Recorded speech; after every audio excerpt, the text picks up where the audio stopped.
Hi guys and welcome back sa ating tutorial ng Lightning Web Components at medyo bad trip ako kasi gumawa ako ng video tapos crap pala, kalahati lang yung nakikita. Pero anyways, tuloy tayo sa video. And ngayon, bago tayo dumako dun sa medyo, ayaw na sabihin medyo, basta mahirap siya eh. Hindi, bumahaba yung video. So, introduce ko lang sa inyo yung parent tsaka yung child component, no? Kung paano naglalagay ng component sa isang component.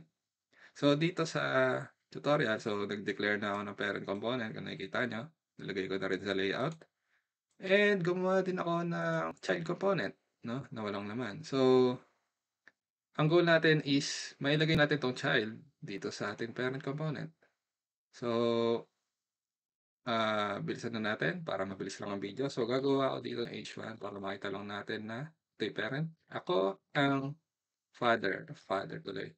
Parent na lang para di nyo na sabihin. Anong pronoun ng parent component?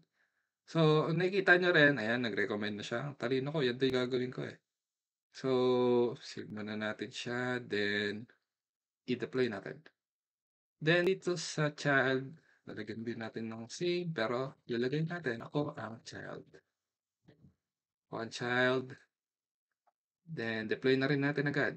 Then, tignan natin siya doon sa ating UI. So, sana mag-reflect agad, no? Para hindi sayang data, guys. At hindi nag-reflect. Post ko na naman and log out para mag-reflect. Mas nakakapagod pa yung paglo-loading kaysa dun sa pagta-type. So, ayun, ito na lumabas na, no? Ako ang parent and ako ang child. So, ganito siya, guys, no? So, sa parent component, makikita natin, ito ako ang parent. Then, pag maglalagay tayo ng component, so, dito sa ating component, automatic, yung pinaglagyan natin yung magiging parent. Then, yung component na nilagay is yun yung child. Okay? Then, kung paano tayo naglalagay ng child component is lagi siyang may prefix na C, C dash. Then, yung ating component is yung pangalan. So, dito magmumula yung sinabi ko na mahalaga yung pagpapangalan natin ng file ng camel case since yun yung magiging mapping ng naming ng nabubulol na ako. Andiyan na naman si Crush.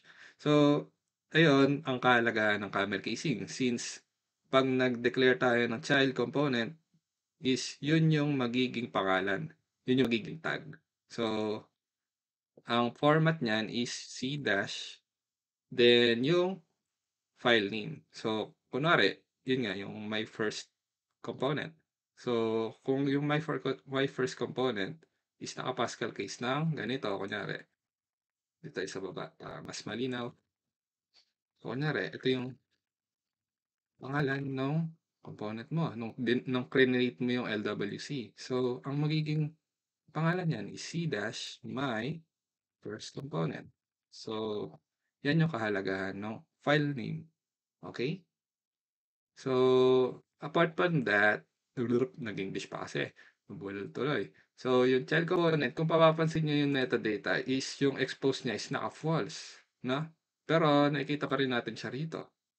So, bakit ganon? Kasi, hindi naman yung child yung magmamatter. Ang parent ang magmamatter. So, dito sa parent is dineclare natin na naka-expose siya. And, yung target niya is record page. So, lalabas talaga siya. Kaya pag titignan natin yung edit page, at titignan natin yung choices, hindi natin makikita si child. At yun naman talaga dapat. Yan, yung parent component lang. Wala yung child component. Kasi, ah, syempre, by the definition itself, child siya. So, dependent siya sa parent. So, dapat wala siya dyan. No? So, parent, parang ito yung representative niya, di ba? So, nakikita niya siya. Yan, oh, ako ang child. So, yun lang muna. Puputulin ko muna yung tutorial dito since mabigat yung next topic natin and kailangan ko mag-isip ng explanation. So, yun lang muna guys for now. Sana i-digest muna to. And see you on the next video. Kapow!